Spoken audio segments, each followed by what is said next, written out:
পয়লা জুলাই থেকে 5ই আগস্ট পর্যন্ত এই দীর্ঘকাল ব্যাপী বাংলাদেশে যে গণ আন্দোলন হয়েছিল, গণ অভ্যুত্থান হয়েছিল, যার মধ্যে যে আন্দোলনের মাধ্যমে শেখ হাসিনা দেশ থেকে পালিয়ে গিয়েছিল, এই 36 দিবসকে সামনে রেখে বাংলাদেশ জামাত ইসলামীর পক্ষ থেকে আজকে কর্মসূচি ঘোষণা করা হবে।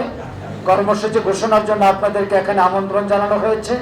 জুলাই অভ্যুত্থানের রক্তাক্ত স্মৃতি, ঐতিহাসিক স্মৃতি, মানুষের গণ আকাঙ্ক্ষার স্মৃতিকে ধারণ করে তার বর্ষপূর্তিতে মাসব্যাপী বাংলাদেশ জামাত ইসলামের মিলিত কর্মসূচি আপনাদের অবগতির জন্য এখন ঘোষণা করতে যাচ্ছি।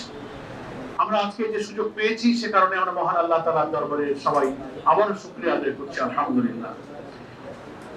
এই ইতিহাস, এই স্মৃতি, এই অভ্যুত্থানে যারা অসাধারণ অবদান রেখেছেন, যারা জীবন দিয়েছেন, রক্ত দিয়েছেন, আহত হয়েছেন, মেধা, শ্রম, চিন্তা, দেশে বিদেশে, নারী, পুরুষ, শিশু, রাজনৈতিক নেতৃবৃন্দ, বুদ্ধিজীবী, সাংবাদিক, কলামিস্ট, আলেম ওলামা, ছাত্র নেতৃবৃন্দ, ব্যবসায়ী, পেশাজীবী, সকল শ্রেণী পেশার সব স্তরের মানুষের একটা সার্বজনীন আন্দোলনের মধ্য দিয়ে কিন্তু এই জাতির এই পরিবর্তনটা রাজনৈতিকভাবে ঘটেছে।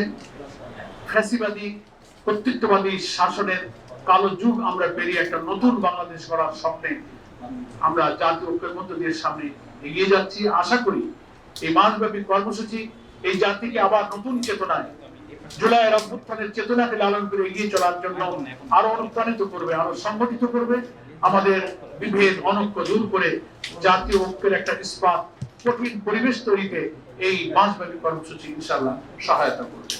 জুলাই আগস্ট গণ অভ্যুত্থানে শহীদ, আহত ও পঙ্গুত্ব বরণকারীদের জন্য দেশব্যাপী শাখায় শাখায় দোয়া অনুষ্ঠান।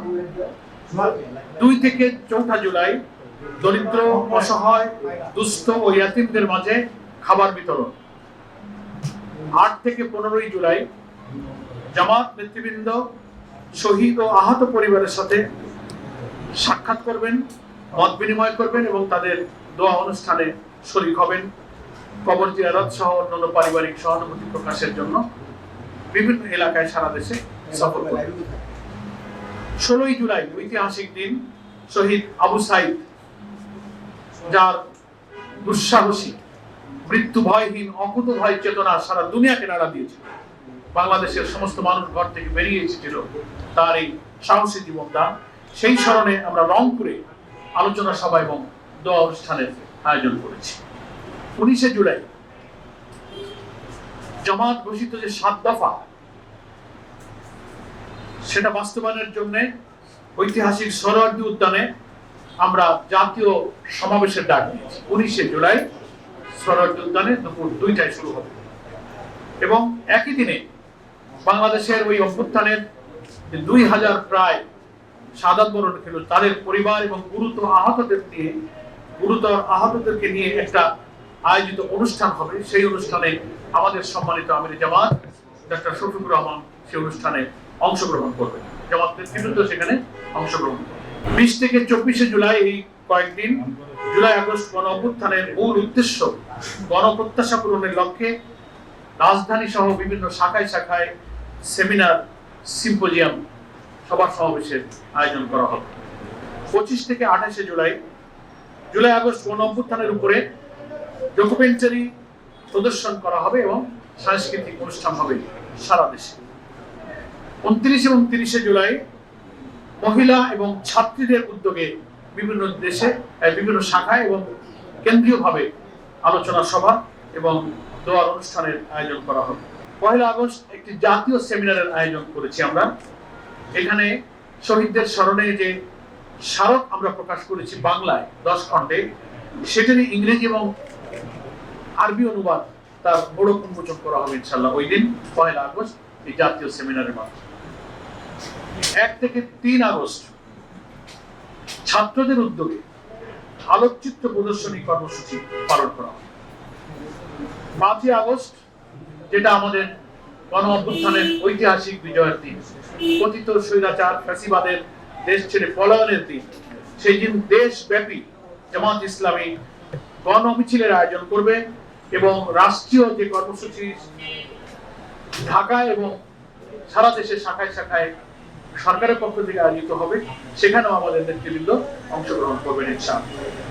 সর্বশেষ 6 থেকে 8 আগস্ট সাংবাদিক, শিক্ষক, চিকিৎসক, আইনজীবী, প্রকৌশলী, আলেম ওলামা, ব্যবসায়ীদের বিভিন্ন পেশাজীবীদের উদ্যোগে আমাদের আলোচনা সভা এবং দোয়ার অনুষ্ঠানের আয়োজন করা হবে। এইভাবে 1 জুলাই থেকে 8 আগস্ট পর্যন্ত আমরা কর্মসূচি ঘোষণা করেছি। আমরা আহ্বান জানাবো বাংলাদেশের সকল গণমাধ্যম, সকল মিডিয়া হাউস, সকল প্রিন্ট এবং ইলেকট্রনিক মিডিয়া, সাংবাদিক, সুধীজন, বুদ্ধিজীবী, সকল শ্রেণী পেশার মানুষ, সর্বোপরি দেশের এই জুলাই আকাঙ্ক্ষার পূরণের জন্য যারা ত্যাগ স্বীকার করেছিলেন, সকল দেশবাসী আমাদের জামাত ইসলামী ঘোষিত এই কর্মসূচি সফল করার জন্য সহযোগিতা করবেন, অংশগ্রহণ করবেন, ভূমিকা রাখবেন। এবং আমাদের সকল শাখার নেতৃবৃন্দের কাছেও আজকে আমরা আহ্বান জানাচ্ছি, এই ঘোষিত কর্মসূচি পূর্ণভাবে অনুসরণ করে প্রতিটি মহানগরী, জেলা, উপজেলা, থানায়, শাখায় শাখায় আমরা এই জুলাই আগস্ট গণ অভ্যুত্থানের প্রথম বার্ষিকী কর্মসূচি সফল করব। আপনাদের সকলকে ধন্যবাদ, আপনাদের এই সময় দেওয়ার জন্য, কষ্ট করে এসেছেন। গণমাধ্যম জুলাই অভ্যুত্থানে অসাধারণ ভূমিকা রেখেছিল। আশা করি গণ আকাঙ্ক্ষা পূরণে একটি নির্বাচিত সরকারের কাছে ক্ষমতা হস্তান্তরের লক্ষ্যে যে জাতীয় নির্বাচনের অভিষ্ট লক্ষ্যে এই জাতি যাত্রা শুরু করেছে, গণমাধ্যম তার এই অসাধারণ নিরপেক্ষ ভূমিকা অব্যাহত রাখবে।